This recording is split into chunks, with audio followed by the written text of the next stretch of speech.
Recently, I interviewed two women from a Bangkok prison where I worked a few years ago, and that's where this quotation comes from. And it occurred to me that there were a number of layers to this.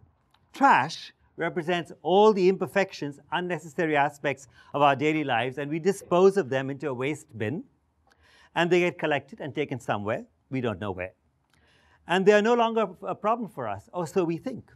That's how we treat some of society's unwanted. We transport them to a place where they can no longer be inconvenient or dangerous. But just as the treatment of trash can cause harm to us by entering the food chain, so too are those who are incarcerated. Some of them will return to live with us as ordinary citizens, traveling the tea, walking the streets, etc. The man who cuts my hair, I have very little, please note, is a former prison inmate. Don't forget the large number of prisoners who serve long sentences for non-violent crimes, I point out, and then are introduced to the culture of violence in the prison, and then they come out to be with us.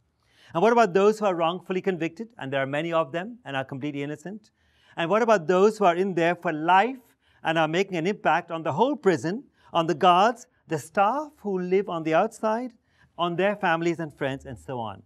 So the air we breathe is a shared air with those in prison, and it is this polluted air that we want to change. So our position is predicated on a very simple proposition. Art is central to our humanness.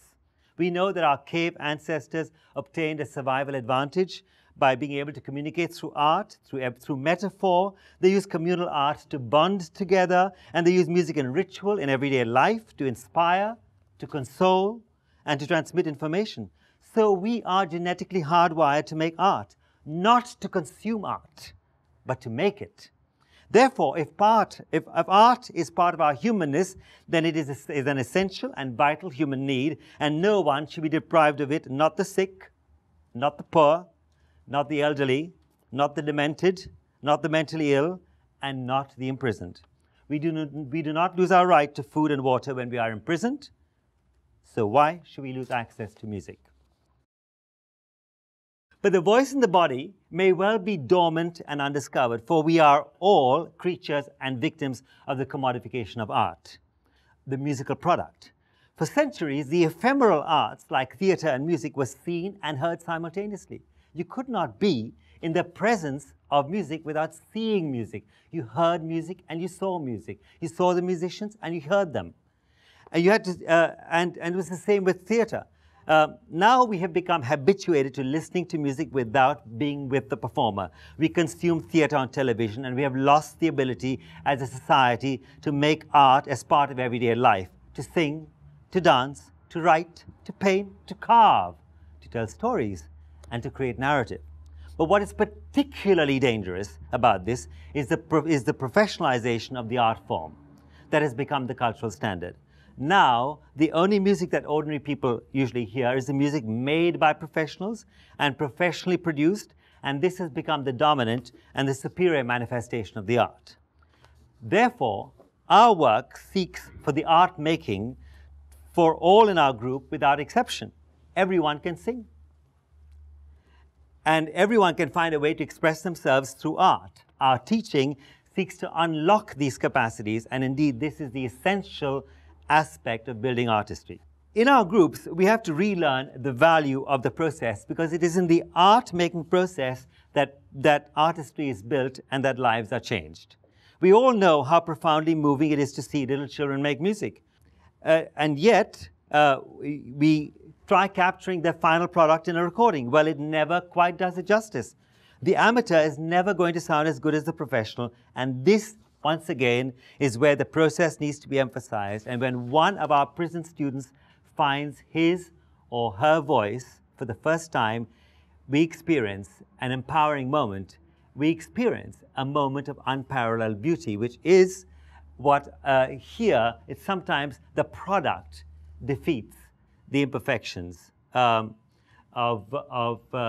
imperfection of the product defeats the beauty of the process. So the quest for beauty, next slide, is what we are doing. It is a quest for beauty in a world where beauty is in short supply.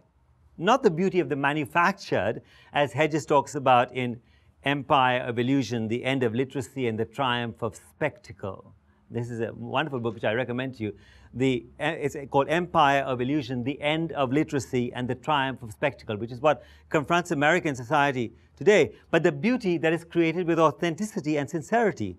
In a world in which violence is the norm, not simply the violence that is obvious, but the structural violence where people are oppressed and subjugated, denied freedom of speech in many parts of the world, where the rich and the powerful have a greater say in the direction of our society, and where ordinary people are routinely excluded, we need to find alternative ways of interacting.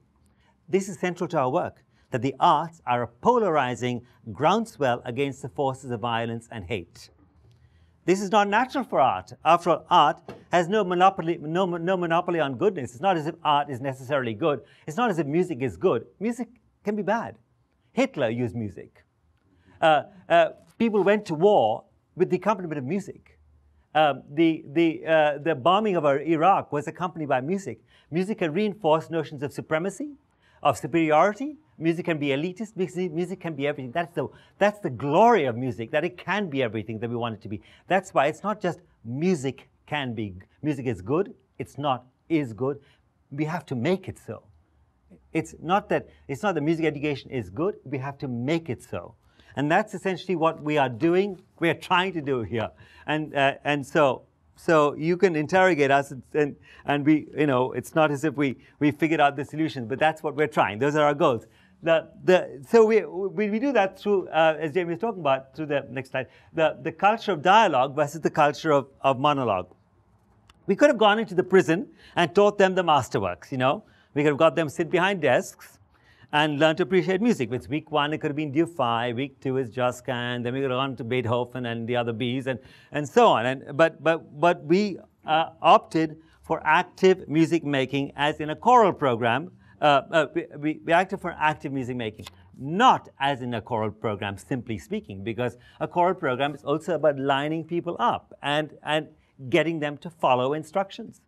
And recently I saw a film of a choir in a prison. And what were they doing? They just looked like prisoners. They were lined up and following instruction. And what we wanted to do, was to engage in music as a subversive act. And so teaching them to read music that would have been a triumph, but it was not the triumph that we want to seek. We chose to engage them in participatory music, the music of dialogue, the art making of dialogue rather than the art making of monologue. We're not depositing information into them. We're not depositing experience. We're not depositing songs. They all have songs. So rather than following instructions in a patriarchal fashion, our work is circle work. It's consensual work, engaging them in dialogue through creativity. Some simple activities we did with them were conversing about the weather in song. I said to them, okay, let's have a conversation about the weather in song, in partners. There are the rules. You can only sing. It's only got to be about the weather. You can't speak from now. A minute. And they were conversing about the weather. And then I said, well, now let's converse about presidential candidates. And of course, that got the singing very excited. And nobody in the prison seems to like Romney, in either of the prisons. I think in the women's prison, some of them felt he wasn't as good looking, but there you are. So they have stories to tell, and the culture of monologue will not accommodate their stories. We need to provide an expressive space for personal story, personal narrative. Music by itself does not necessarily lend itself to that. So that's why we've incorporated some of this creative work, verse writing and so on. So the brand of participation that we're doing, as I said, we want to be subversive, deliberately subversive, and we want to be anti-authoritarian. They're used to following instructions, or they're used to receiving instructions, or they're used to receiving instructions and perhaps trying to find ways in which they could avoid instruction and obedience. What we want to do is we want to develop a situation where obedience is exactly what happens outside the room, and in our classroom, we don't expect obedience. We expect the opposite. We expect consensual work. So, so that's why I say it's an anti-authoritarian practice as opposed to a conductor with an orchestra or a conductor with a choir. I mean, and maybe in society outside the prison, we actually need authoritarian practice, and maybe but in the prison, we definitely do not. So by working in circles and acknowledging that each one has a story and a unique expressive dimension, we are deliberately cultivating the displacing of conventional authority. Next slide. So reason is the dominant force in the educational enterprise. And our world is data-driven, and data always trumps intuition and emotion. In our work, we seek to harmonize the mind with the heart, the emotion, and the body to work in an embodied fashion, to allow the body to express the music. In art music, in the academy, we don't speak enough of love. And what we want to do is we want to speak about love, we want to talk about love, we want to show love, we want to hold hands, we want to look in the eyes of people, and we're trying to do that in a legitimate manner in our class setting. So when we did our orientation with the women's prison, we were told, don't make eye contact with the prisoners. They might get the wrong impression. And recently I was with somebody who had been was at a conference, and there was somebody said, prolonged eye contact is not what you should do in prison, particularly between men prisoners. So last week we said we want you to sing. We want you to look into somebody's eyes and sing, and they sang, look into each other's eyes. So we deliberately, we're subversively and legitimizingly working in a way that allows the things that are not, behaviors that are forbidden, to be legitimized within the context of art. So eye contact, touching, then they don't touch. So a lot of our work is touching. Last week, a couple of weeks ago, we said, so let's hold hands, and everybody held hands.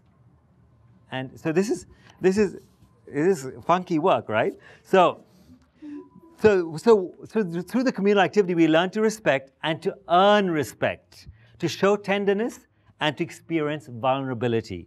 And this vulnerability is experienced by legitimizing these behaviors. As volunteers in the prison, we were advised, as I said, about this whole thing about physicality, and we bring a new notion of physicality into our work.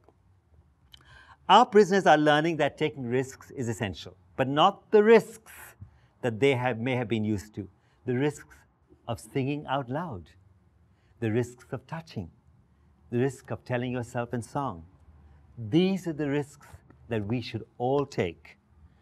Ours is a journey that we will only know by walking it. So we invite you to walk with us. Thank you very much. The next slide.